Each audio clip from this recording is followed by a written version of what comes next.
YCP నేతలతో వేదిక పంచుకోవద్దని TDP నాయకులకు పార్టీ రాష్ట్ర అధ్యక్షుడు పల్లా శ్రీనివాసరావు సూచించారు.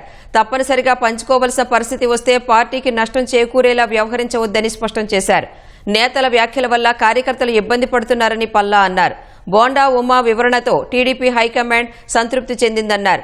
కూటమి ధర్మాన్ని అందరూ పాటించాలని, ఎవరైనా గీత దాటితే కఠిన చర్యలుంటాయని హెచ్చరించారు.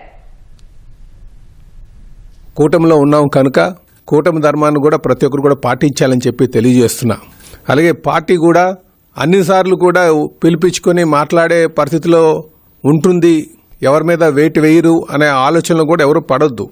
ఏదో ఉదాసీనత ఉంది అనే భావనలో కూడా ఎవరు రావద్దని చెప్పి కూడా ఈ సందర్భంగా తెలియజేస్తున్నాం. పార్టీ ఎవరిని ఉపేక్షించేటువంటి పరిస్థితి లేదు.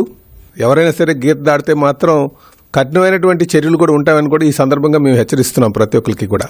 ఈరోజు ఏదైతే పార్టీ సిద్ధాంతం కానీ పార్టీ క్రమశిక్షణ కానీ ప్రతి ఒక్కరికి కూడా సమానంగా వర్తిస్తుందనే విషయాన్ని కూడా దయవుంచి మరి పార్టీ నాయకత్వం కానీ కార్యకర్తలు కానీ గుర్తు పెట్టుకోవాల్సిన అవసరం ఉంది. ఏ స్థాయి నాయకుడైనా సరే పార్టీ సిద్ధాంతాలకి పార్టీ లైన్కి కట్టుబడి మాత్రమే పని చేయవలసినటువంటి అవసరం ఉంది.